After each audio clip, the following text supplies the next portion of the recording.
নারিকেলগুলোকে থিতা করার পরে সুন্দর করে বেটে নিচ্ছিল, কারণ অনেকদিন থেকে শীতের মধ্যে হাঁসের মাংস নারিকেল দিয়ে খেতে ইচ্ছে হচ্ছিল। হাঁসের মাংস নারিকেল দিয়ে শীতের মধ্যে খাওয়ার মজাই আলাদা। যারা এখনও খাননি আমার আম্মুর এই রেসিপিটি তারা ট্রাই করতে পারেন। তবে হ্যাঁ, মাটির চুলায় রান্না করার টেস্টই আলাদা। 3.5 কেজি ওজনের একটা চুনা হাঁস নেওয়া হয়েছিল। হ্যাপি নিউ ইয়ারে খাওয়ার পরে কিছু মাংস আম্মু রেখেছিল নারিকেল দিয়ে খাওয়ার জন্য। আর একে একে পেঁয়াজ, তেজপাতা, লাল মরিচ, রসুন আর ধনে বাটাগুলো দিয়ে দিল। সাদা ফল, দারচিনি আর গরম মশলাও ইউজ করতে হবে। এরপরে দিতে হবে আদা বাটা, রসুন বাটা এবং জিরা বাটা এবং সবশেষে নারিকেল বাটা। এরপরে সামান্য সরিষার তেল আর একটু বেশি পরিমাণে সয়াবিন তেল, যদিও হাঁসের মাংসে অনেক তেল বের হয়।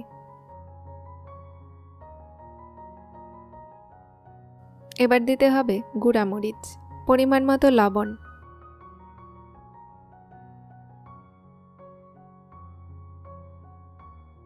এবার ভালো করে নাড়াচাড়া করতে হবে। ভালো করে মাখানোর পরে পানি দিয়ে দিতে হবে, কিন্তু পানি বেশি দিলে কিন্তু হবে না। চুলার জাল কিন্তু অনেক জোরে জোরে জ্বলছে। এরপরে মশলা বাটা পানিও আম্মু দিয়ে দিল। 7 থেকে 8টা শীষ ওঠার পরে আপনাদেরকে নামিয়ে নিতে হবে। আর যদি মাংস বেশি শক্ত থাকে 10 থেকে 12টা শীষ দিতে হবে। যেহেতু চীনা হাঁসের মাংস আর হাঁসটা একটু বুড়ো টাইপের ছিল, এজন্য আমাদেরকে বেশি শীষ দিতে হলো। শীষ দেওয়ার পরের লুকটা এরকম, অনেক তেল বের হয়েছে। কড়াইয়ে একটু তেল আর হলুদ দিয়ে নতুন আলুগুলোকে ভেজে নিতে হবে। আর হ্যাঁ, কড়াইয়ে অবশ্যই হলুদ দিবেন, হলুদ না দিলে কিন্তু লেগে যাবে।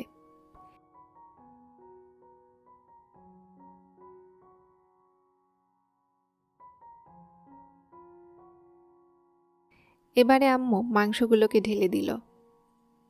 হাঁসের মাংসটা প্রায় 1/2 কেজির মতো ছিল। হ্যাপি নিউ ইয়ারে খাওয়ার পরে আমাদের যতটুকু মাংস আম্মু রেখেছিল সেগুলো দিয়ে আজকের রেসিপিটা দেখাচ্ছি।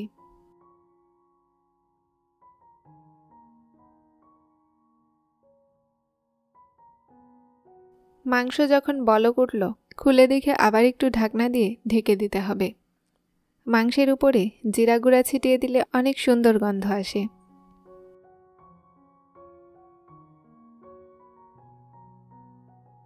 এই যে আমাদের মাংসের ফাইনাল লুক। এখন জিরা গুঁড়াগুলো ছিটিয়ে দিলাম, আর জিরাগুলো ছিটিয়ে দিয়ে একটু মাংস নাড়াচাড়া করতে হবে। এই যে তৈরি হয়ে গেল আমাদের চীনা হাঁসের তরকারি। বাইরে কিন্তু অনেক ঠান্ডা, আর আজকে কোনো রোদও বের হয়নি। আমাদের আজকে আরও রান্না হচ্ছে সবজি।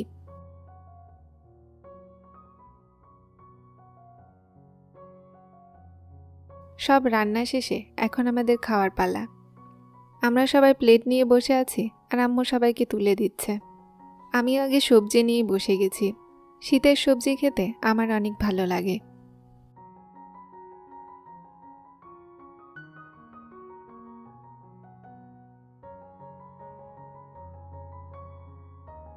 সবজি খাওয়া শেষে আমি 4-5 পিস মাংস নিয়ে নিলাম। শীতের কারণে ঘর একদম অন্ধকার, তাই আমরা লাইট জ্বালিয়ে লাঞ্চ করছি। যাদের ভিডিওটি ভালো লাগলো তারা সাবস্ক্রাইব করে আমার সাথে থাকুন।